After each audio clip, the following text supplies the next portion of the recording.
What's your opinion on polyamory versus monogamy? Which do you think is healthier? Yeah, it's so interesting because in my work, I talk a lot about the difference between the path of form or the path of words and the path of energy. And people get it. It's like, okay, the path of form is I do this instead of that. And then we can discuss and we can want to kill each other because I do this and think it's right. You do this and think it's right. So then we have two opposing opinions and we can start hating each other. We can start fighting each other. In the path of energy, it's about doing what is the most truthful expression for you in this very moment. And then my most truthful and powerful expression, my highest energy in this very given moment, is doing this. And your one is doing this. And suddenly we are sisters because both of us are just enjoying and celebrating and cultivating, following the highest expression of energy and truth. So the path of energy is the only metrics that I can imagine as a basic metrics for peace on earth. And as long as we believe in the path of form of words, we will keep failing. I mean, we are failing like all over the place in the path of words, and we will keep doing so until we stop with believing in the path of forms or words. And then when it comes to sex, the whole thing is like everybody who gets the difference between path of forms and path of energy is like, okay, but forget about the stuff. What's right? Who is allowed to fuck whom? It's like, wow, ladies and gentlemen, we are still with the same thing. Like there's just nothing changes. You are hopefully managing your way back to your inner freedom, living your life as a prayer to the highest energy, to the highest truth. I mean, hopefully it's the only thing like why we exist, basically. Like just figure out how do I set myself free again? Because I remember in my cells that I'm born free, that I'm meant to be free. However, it's the most complicated thing amongst humans, obviously, to become truly free. So how do I figure that out? That's the only interesting thing.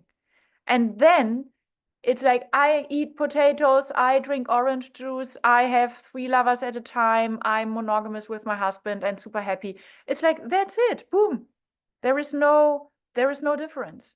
It's just one and the same thing. So in other words, what is more healthy? Figure out what's healthy for you. Like just figure out what's healthy for you. It's clear our culture says it's healthier to be with one human, sexually speaking, romantically speaking, than with 10 humans or 3 humans or 2 humans. That's what our culture is saying, which is, of course, still blurring our instinct. But then there is this scene that says, no, only polyamory is free. And then it can also blur the own inner gut feeling. And speaking of gut feeling, for example, it's so true. The best diet advice, the healthiest diet is following what you want to eat. But figuring out what you want to eat is the most complicated thing because your gut flora is wanting to eat this instead of that, and it blurs your perception. The parasites that are living in your guts are blurring your perception, your capacity, your ability to perceive what's really truly going on in yourself. Like which part of me wants to have 2 lovers, which part of me wants to be monogamous, which part of me wants to eat ice cream, which part of me wants to eat yogurt or kefir or wants to fast or want to eat squash. It's very, very difficult, and it is for everybody in terms of diet, in terms of lifestyle, in terms of lovers, in terms of sex, in terms of simply everything. It's a thing of you will have to become a student of life with a humble inner knowing, I will fail. I will make wrong decisions when it comes to sex, to relationship, to food, to how or when I sleep. I will make wrong decisions. That's how it rolls. That is how people learn. So I don't even want to shorten your learning curve by saying, know what? You don't have to try to figure it out around polyamory and monogamy for 20 years. Just listen to me.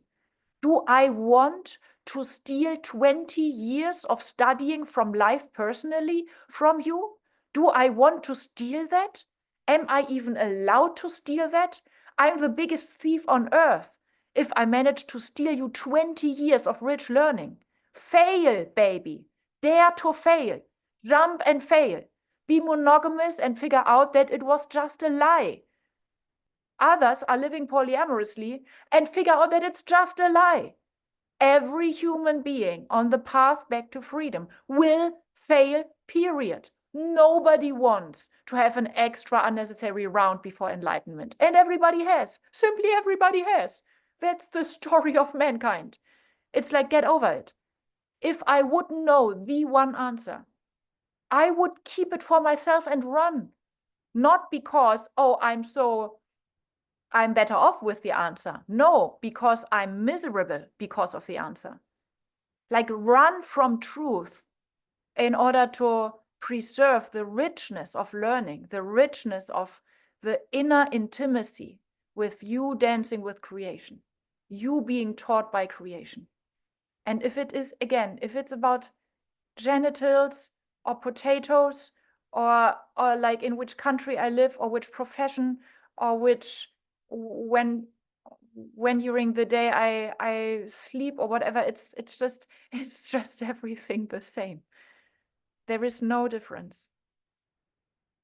Thank you for your interest in topics like these. If you want to go deeper, I have a very special invitation for you. Once a month, I gather humans from all over the globe online. It's completely free. It's a so-called shaking event. And you can think about a shaking event as a very physical workout of energetic fitness. And at the same time, it's an energetic donation to collective transformation and trauma healing. You find the link down below. You can sign up completely for free, and you are welcome to join me and all of us.